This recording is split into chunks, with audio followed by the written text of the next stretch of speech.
Hello, fellow visionaries.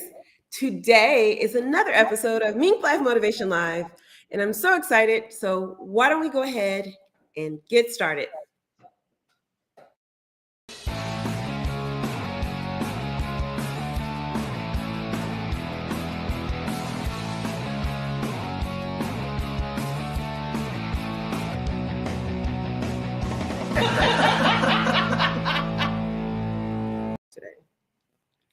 Hello. Welcome to MinkLife Motivation Live. We have Marilyn Robinson here, and her and I are going to be talking about being visionaries in our business today. And because our guest hasn't seemed to make it in, it's just going to be the two of us, which I'm super excited about because that means we get to play a little. Marilyn, let's get into it, shall we? Actually, thank you, Peggy, for reminding me that if you want to be a co-host on the couch, feel free to join in by leaving a comment in the chat. And just like how it is down here right now, your comment will show up and we will bring you into the conversation. So with that, Marilyn, let's get into it. Why are you passionate about helping leaders using your zone of genius? Well, I'm an old lady. No, so I bring a lot of wisdom with all the years that I have. And, there's so many times I step back and I think, wow, I wish I could go back with all my knowledge and do it again. And I can't. So I like to be able to take that wisdom and play it forward and help others in their leadership, in their business, in their life, whatever it is that they want to focus on. Clear storage. You want me to? Yeah, I don't know. I can keep going. All kinds of things are happening here in the background.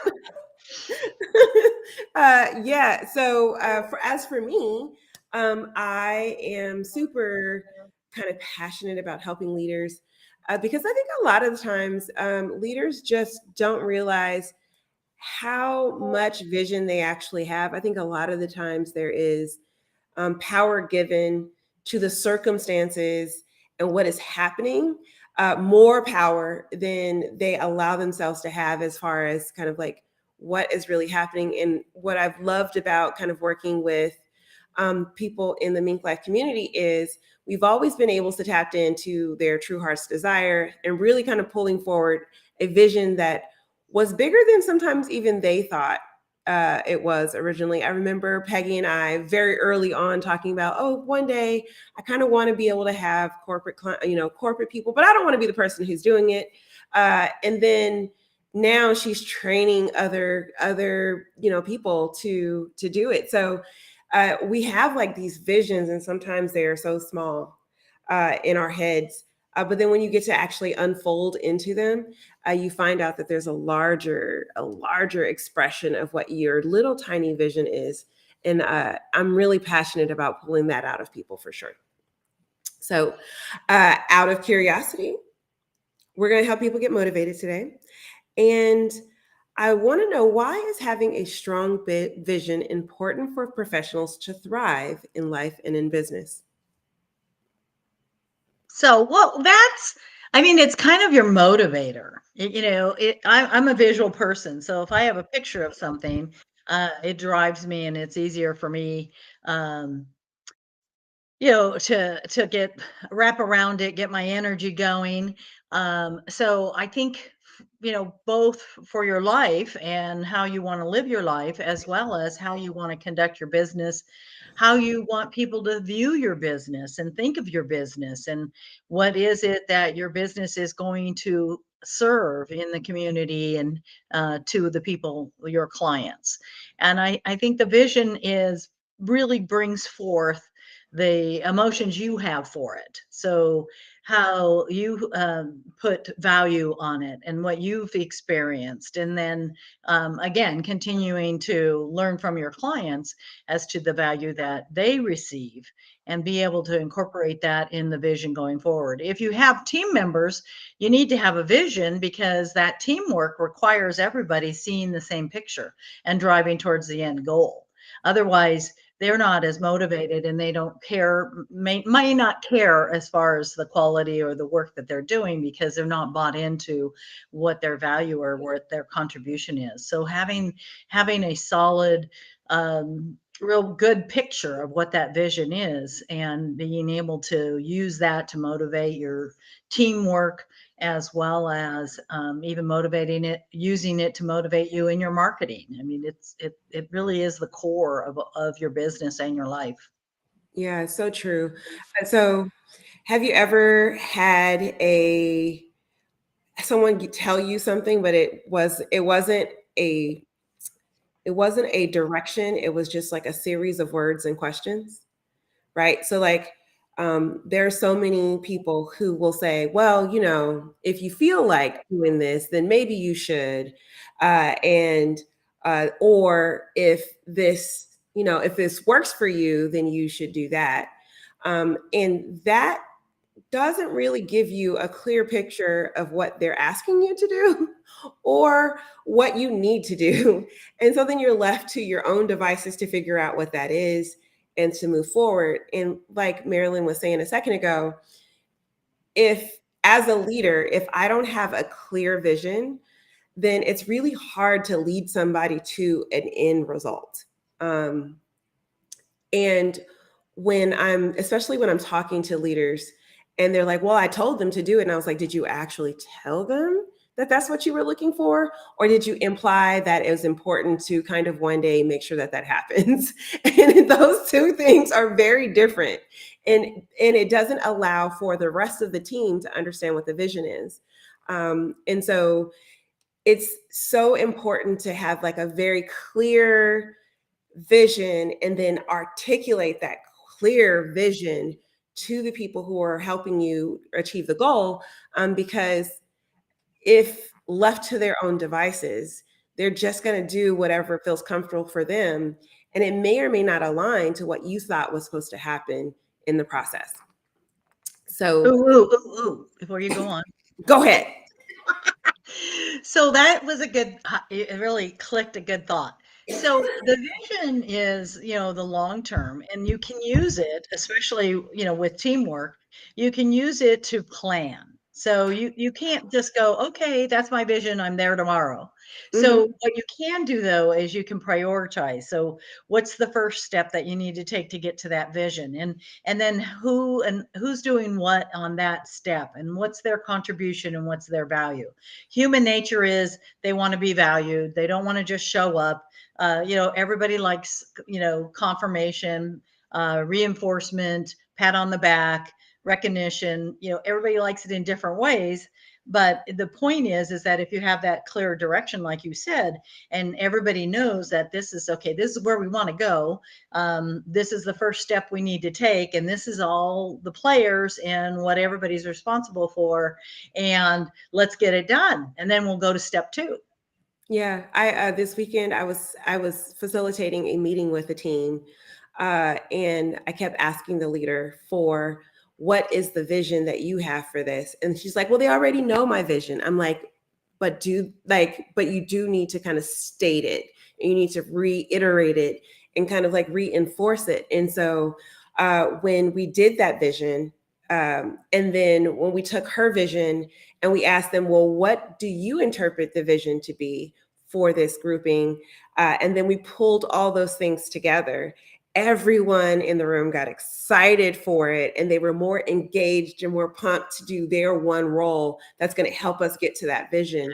And so it can never be understated what the vision is and where we're trying to go, especially because we can get lost in the weeds in the process of like building, right? Like we get so detail oriented sometimes about the different pieces of the larger vision that we sometimes forget the big picture. And it really does help to kind of like reiterate, like, listen, the purpose for MinkLife Motivation is to make sure that everyone understands their birthright of living healthy, wealthy, and fulfilled.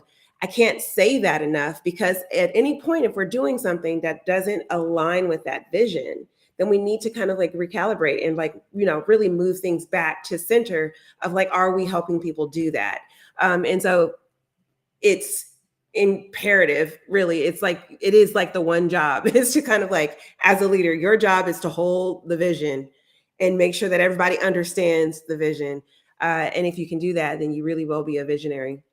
Well, and I think, boy, you just keep bringing up all Giving you kinds good of stuff. visions. Oh my gosh. You have teamwork because Hmm. you want multiple brains. Hmm. If you're dictating and Yeah. you're driving the ship with, and you just want minions, then okay, you don't need to be telling them your vision. But if you're asking people to do stuff and be independent and you're using their expertise, then listen to them, because if they listen to your vision and they listen to your direction and they say, wait a minute, but we could do it this way and this would happen, and then and things get better. But if you Yeah. don't have them bought into the vision, then they can't use their expertise to Right. excel or improve the process to get there. Exactly. So how has like not having a clear vision been a problem for you in the past? And how did you kind of overcome that? I work with you. Because I am like always, I'm an idea person. I have an idea here or there, and I love to create stuff. I don't necessarily want to implement it or so my problem is having I get too much. It's like, oh wow, that would be cool. We should do Mhm. this. Or so mine is for my own purpose, reading my vision, and getting into those steps so that I stay focused. Um, and get something done, Mhm. because the other problem is if you're letting your vision kind of float around and you're tweaking it all the time, you need to use it as a vehicle to stop yourself and say, yeah, that's Mhm. good, that goes on this list over here. It's not lost, it's a future project if possible, but right now we said we were going to get this done, and I'm getting so much more done last month and this month, Mhm. by staying present and focused with my vision in mind, but then also the specific task or steps that I'm working on to get towards that vision. Yeah. I think for me, um, I'm the holder of so many visions, right? Like Marilyn was saying, it's like I am balancing everyone else's visions that I'm working with, that sometimes I lose sight of my own vision. And so how I like overcome that though is really doing an in service on myself at the end of each quarter. So once for the last 2 weeks of each quarter, I do. Monica's not talking to anyone else about their projects, only focusing on kind of an in service on on the projects that we have in Mink Life Motivation. And I give myself that space to be able to be just solely self-focused in my own business and business model, so that I can actually kind of come back to what the vision is and hold myself true to that particular vision, and like re-immerse myself in it, and then ask myself kind of like what worked, what didn't work, what do you need to stop, start, and continue in order to kind of like uphold this vision.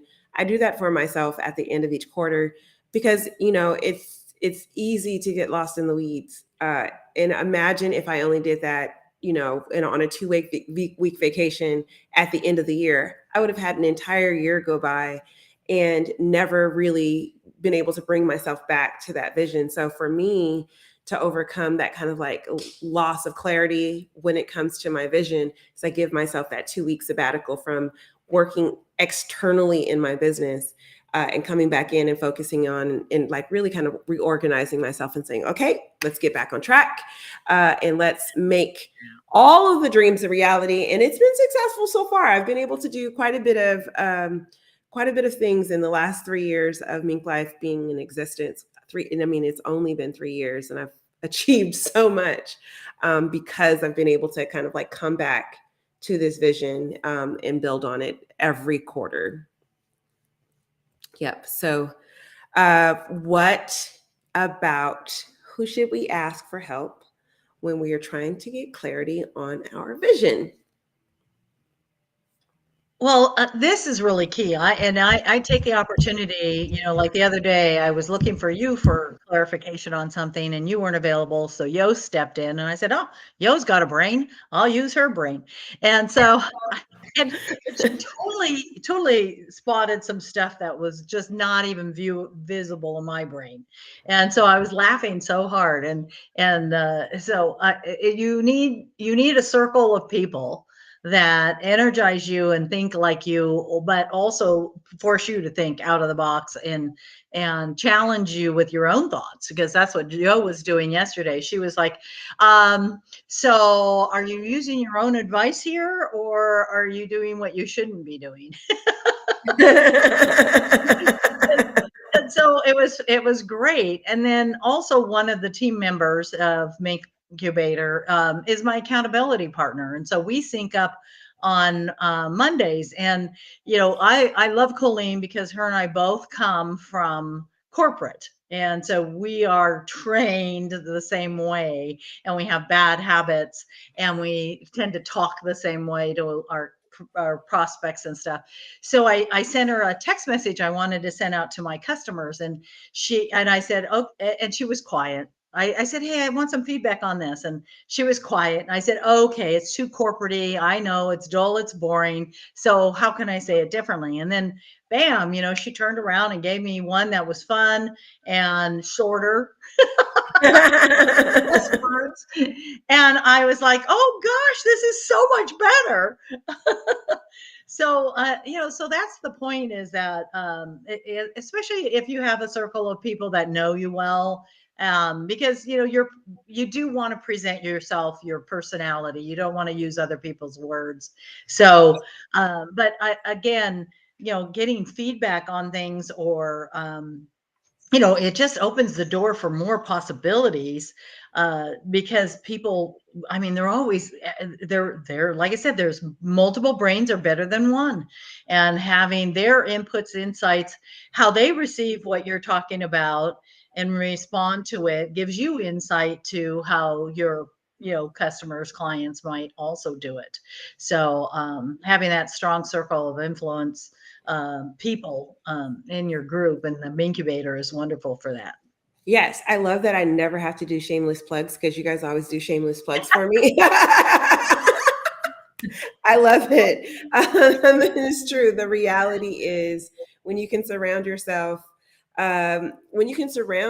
with people who are there to be able to give you honest feedback, it's really helpful. And I would say if you can diversify that, where they're coming from different Yeah. backgrounds, and they see things differently. There are times where I even will run things past my kid, just to see how it lands on her as a young entrepreneur, and if that resonates with her, because we do get in a rut of how we are communicating, Right. um, and sometimes we know so many of the details of what is happening about our thing that we have muddied the waters, and have made it really complicated to understand, when the reality is there's a very simple explanation of what the person who needs to execute a step needs to have. They need this point, this point, this point, and this point. And because we have so many different parts of the vision that we're holding,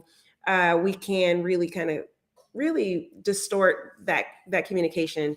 And so what I love to do sometimes is say, okay, like, how do we make this so simple that my 10-year-old nephew, who is hard of hearing, selectively hard of hearing, he can hear just fine if I say, hey, let's go get ice cream. Oh, he hears that, right? But the directions, not so much, right? So like if I make it as simple enough for him to understand what steps are necessary to take, then anybody can understand it, and be able to take the next steps. And so for me, it's really kind of like having that diversified kind of information, that diversified grouping of people that you're talking to, especially because when we're in the same industry, sometimes we get very jargony.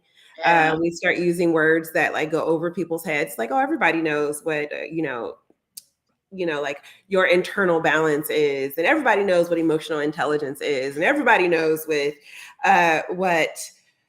I don't know, balancing your chakras are, or, like the cosmic something or another. And it's like, no, everyone actually doesn't, not everyone knows that. Like, that is actually not something that is common knowledge. Or even like, everybody knows what a P&L is. No, most people don't know what a P&L stands for. And it's a profit loss statement, and they have no idea what it looks like, right? And so sometimes when we get kind of just insulated too much in people in the same genre or the same industry, we have conversations that will go over someone else's head. And sometimes people don't ask, they just kind of assume, or they're too afraid to say something because they don't want to look dumb. And so we have to spend the time to actually diversify how we're saying things to different people. It's really important. All right, Peggy's moving us along, baby. Oh yeah. So No. what is your one tip for maximizing your business through leadership? The biggest thing I learned is to be enthusiastic. And talk to everybody. Tell everybody about your business. It's like, oh, nobody wants to know about my business or what's going on, and that's not true. I think that if you show up with enthusiasm, with a good short description of what your vision is for your business and what it's doing for people and how it's benefiting, whatever your clientele is, then having that to share with people when they say, oh, what are you doing? What are you doing? Everybody always asks, what you doing these days? Well, having that discussion is really the best way as a leader to demonstrate the value of your business. Very good. You kind of stole my one tip, so I'm a little salty about it. Great minds think alike. But what I would say is mind your own business. I know that probably may not make sense. So here's what it is. A lot of the times we project on other people kind of like what we think they are ready for and what they need to know.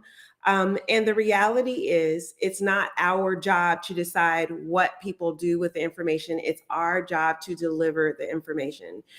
So mind your own business. Give the message in the best way you possibly can, and then leave it to other people to make decisions based on the information that you're given, instead of projecting on whether or not they are ready to hear that message or not. There have been so many times that I have been kind of nursing my vision of what I want the world to look like internally, and I was like, oh, I don't know, like they may not be ready to hear that part of the vision. And then I just do it anyway. And the person's like, oh my gosh, oh, I love that. I believe that you should do that. That's absolutely great. They gave me that boost of confidence. But then they also say, you know who you need to talk to? This other person also has a vision very similar to that. And I think you two need to have a conversation. And there have been great business partnerships that have come out of me sharing my vision to people who I thought didn't even care about the stuff that I was talking about. So it's none of your business what the other person will do with the information. It absolutely is your business to write the letter, put the letter in the envelope, put the postage on it, address it, and send it. Send the message. And in the end, it will land with the person who needs to hear it, and it will open the doors to whatever the universe is trying to do to conspire for your good. So mind your own business. That is my one tip. All right. It is always fun hanging out with Marilyn. I don't know if you've had a chance to hang out with Marilyn, but you should. And I want Marilyn to tell you how you can do that. Yeah. So, hey, let's connect. Let's chat. I love to meet new people, see how we can work together or how I may be able to help you. So, there on the screen, it shows you you can reach out to Marilyn-Robinson.com and get on my calendar. Love to chat. Yes, baby. And also, if you want to hang out with me, I'm always down. I got 20 minutes for anyone. We can have a good conversation. We can laugh. We can cry. We can kiki. We can talk about vision all of that, you can go to monicamhenderson.com and book a call with me. Also, you can learn about all the other things that I'm doing, like my motivational comedy set that's happening this Friday, and a brunch that I'm doing if you're just so happen to be in the LA area. And all the other crazy things that I get into are right there on monicamhenderson.com. So go there and check it out. But that doesn't stop there, because, we have like all of these things that are happening in our community at any given time. It's time for those announcements. That's right. And if you are enjoying this and you really, really, really want to mark your calendar for when this is happening again live, and you want to be a co-host on the couch and chime in with your message, just like our friends have done on this show, you can join us every Wednesday at 9 a.m. or Thursday at 2 p.m. Pacific time. Join the conversation. We're always here talking about crazy stuff that entrepreneurs do. And if you're like, oh, well, I love this conversation, but I would love to have it on the go, no worries. You can go to all the places that podcasts are and check us out there. You just look up MinkLife Motivation Live and go ahead and subscribe to that channel, and you'll get notifications when the next episode drops. Tomorrow is not me. It is actually Peggy. Today is me. Tomorrow is Peggy. And she's going to help you build your brand with another amazing guest to help her do so. And last but not least, next week, we are about to turn up. Now, this date on this graphic is wrong. We are turning up next Thursday. Is that right, Marilyn? Next Thursday. We are doing a one-day conference where we're going to figure out what is next for your business. We're going to talk about leadership and team building and workflow and sales and product development and business planning. It's all going to happen in 1 6-hour time. So the time is right, 9 to 3 Mountain Time. But the date is August 24th. That's right. So join us. You can find more information about that at MinkLife Motivation University, or you can go to nextglobalvirtualconference.com, where you can learn all about that. Marilyn, this has been so much fun, and I love hanging out with you all the time. It's so great.